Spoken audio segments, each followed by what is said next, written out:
Hey guys, what's going on, and welcome back to the channel. And today we have a review of the latest DC movie, Wonder Woman 1984. And there will be spoilers in this video.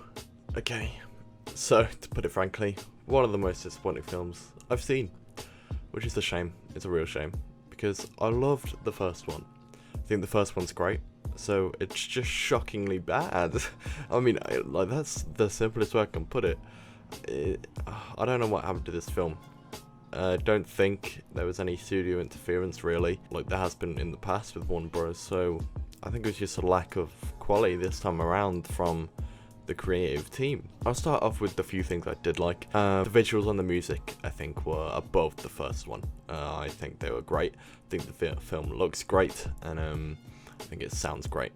And also, performances are really good. Gal Gadot continues to be perfect for Wonder Woman. And there are some genuinely fun action sequences, like the car chase. And just there is fun in this film. You can find fun in this film, don't get me wrong. And there's some genuinely interesting ideas as well. So let's start off with the thing I was alarmed by when this film was announced to be set in 1984. And it's set before Justice League, obviously. In Batman v Superman, we're told that Diana has not been Wonder Woman since the first Wonder Woman film until Batman v Superman, because she's so upset over the death of Steve and the fact that the humans were the cause of World War II, not a god, and stuff like that. That's why she wasn't Wonder Woman, because she was just upset. She didn't want to be there anymore. So this film shouldn't even exist. Why is she flying around and everything? Which is another point. She can fly. She can also make jets invisible now. Why? But yeah, so this film, just after everything in the first one, it doesn't make sense. And but Batman v Superman, it doesn't make sense. The film shouldn't be here. Chris Pine is great to have back. He's a lot of fun to watch. But my problem is, he comes back in another man's body. Steve Trevor, of course, Chris Pine plays. In the movie, Steve doesn't look like Chris Pine. He's got the personality and the brain, but he's basically stolen another man's life. So what happened to that man? Does he have a family? Is he in Steve's old body? I mean, where is he? What if he has children? Oh, I mean, what about his job? What about his life? What has happened to that man? And Diana doesn't take a second to think about it either. It's just he's disappeared, and suddenly Steve Trevor's his brain. So we see Chris Pine acting as him because that's what Diana sees, I guess. But that's not what it actually is. It's another man.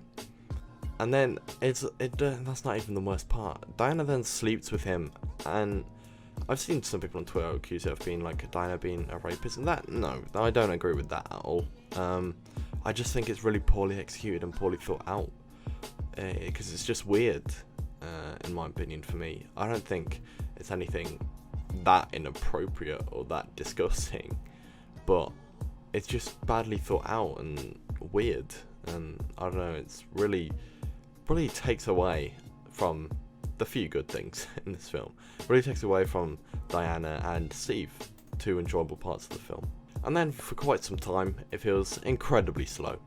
For maybe the first hour, the main stuff hasn't kicked into gear, and it just drags. I'm not invested. And let's talk about the characters briefly. Diana goes on kind of a compelling, but yet somewhat pointless arc. She just goes through losing Steve again, and learning you can't always have what you want or something. I'm not entirely sure really, but like her arc ends and then she can fly and swing from lightning bolts. I'm not sure why, but she can do that.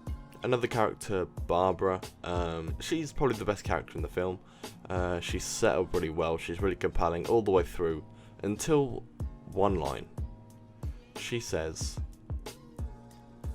"I would like to be an apex predator." Why? Her arc was so well done, you know, and she has no reasoning for that. You know, basically she's kind of out of like the group at work and in life. She's kind of lonely and stuff, but Diana was nice to her, and she wished to be like Diana, which is where she got her strength and talent for the rest of the film. That was compelling, right? I could understand that, and I enjoyed it. She wanted to be considered cool, and it made sense for her to protect Max Lord and all of that. But then becoming an apex predator, it's so stupid. And then it gets even worse. She turns into a cheetah who looks like a reject from Cats. I've never seen Cats, because I saw the trailer, and I will never watch that movie. But I feel like Cheetah is what maybe Cats tried to do. Maybe Cheetah was an early version of what they tried to do in Cat. I don't know, but it's awful. It's just awful. I know it's meant to be comic accurate to Cheetah or whatever, but there are things that you can't translate all the time.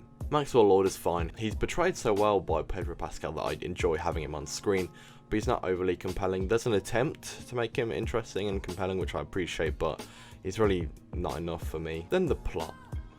So listen closely, guys. Listen to how interesting and fun this is. There is a magic stone that grants wishes, and Maxwell Lord wishes to become the stone. But does he become the stone? No. The stone turns to dust, and then anyone who touches Max can then wish for whatever they want. Yes, that is the plot. This film is just bad, in my opinion, and it's a shame, because there are talented people on it. I really don't know what happened. It had a pointless opening scene with China as a kid again, that we didn't need. The gold suit was hyped up in loads of posters and trailers for no reason. I didn't even think it looked that good. It didn't really have a reason to be there either. Her normal suit looks so much better in this film. It's so bright and colourful. And then she goes to the gold one and just looks kind of chunky to me. This was so disappointing. I'll give Wonder Woman 1984 a 3 out of 10.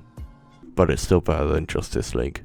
Thank you guys so much for watching, and I hope you enjoyed. Let me know what you thought of Wonder Woman 1984 in the comments below. As you can tell, I'm not a big fan, and I'm upset about it because I love the first one. But I guess this kind of stuff happens. And as I always say in negative reviews, I'm not attacking anyone who works in the films. I have the utmost respect for anyone who works on a movie.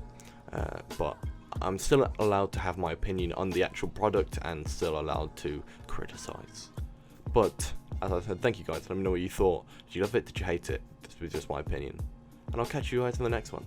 Take care.